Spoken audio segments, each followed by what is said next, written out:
Well, the first thing I just want to say is that for a guy from New Jersey, went to college in Vermont, and now lives in Florida, this weather is unbelievable. I forgot how much I miss fall, and I'm so glad that my wife is not here because she'd be out interviewing realtors right now. I mean, it is just great to be back here in the Northeast. Personally, I'm very excited to be back in Rochester.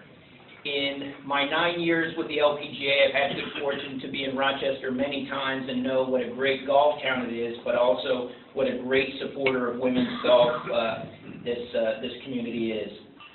And the thing that excites me about bringing the Symetra Tour here is that I know that this is the kind of community that's really going to embrace this tour and make it, as Mike said, one of the best, if not the best event on our tour. For those of you who may not have followed Danielle's career all that closely and may not know what the Symetra Tour really is, I just want to give you a little bit of background on it. We are the official qualifying tour of the LPGA, which means at the end of our 20-event season this year, we award 10 cards to the top 10 players on our money list. A couple years ago, we had 15 tournaments. This year we have 20. And next year we'll have a number that will be the most tournaments we've ever had since 1988. So we'll have the most tournaments we've had in 27 years on the tour. So we're undergoing an incredible period of growth right now. We have the highest total purses we've ever had. The highest average total purses we have this year will again eclipse that next year. So the tour is arriving in Rochester in really the strongest time in its history. And like I said, we're excited to be coming here because we know what a great supporter of women's golf Rochester has been. This past Sunday really speaks to what the Symetra Tour is all about. We finished our season at LPGA International in Daytona Beach, and following the conclusion of the Symetra Tour Championship, our 20th event, we awarded cards to 10 ladies from our tour, the top 10 on the money list, who were then graduating to the LPGA Tour.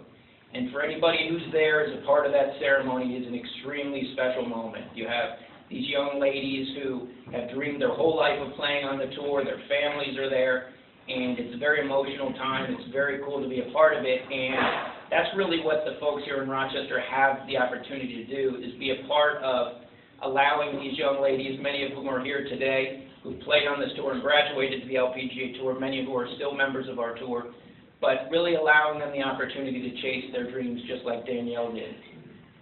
We will have 144 ladies competing here in Rochester from all over the world, and it's just a great opportunity for you to be a part of helping them fulfill their dreams. And I know that Rochester, the way you all support women's golf, that they're really going to embrace the opportunity. The other thing that really excites me about this event is not only coming here to Rochester, but working with Mike on this event. And he's going to be embarrassed, but that's what I do best with Mike. Mike has been a huge supporter of the tour. And on Sunday, in addition to rolling out our 10 cards, we also awarded what's called the Eloise Trainer Award.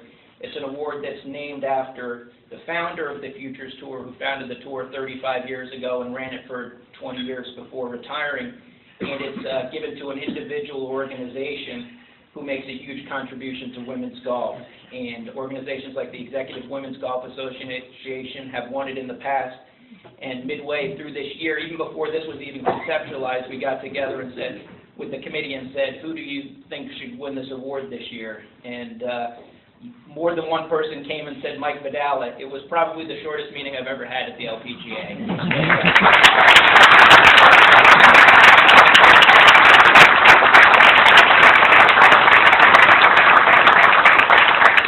And if you want to have any indication of whether or not the players appreciate what Mike has done, whenever I've had a press conference, I am hopeful to get one Symetra Tour player there. I think my record is 2.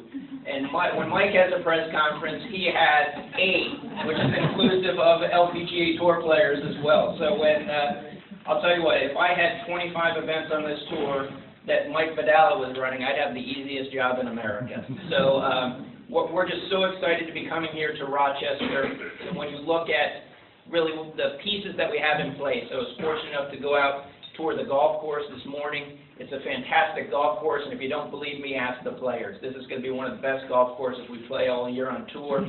We don't get the opportunity to play some of the traditional old-school golf courses very often, so to play a Donald Ross golf course here in Rochester is going to be amazing.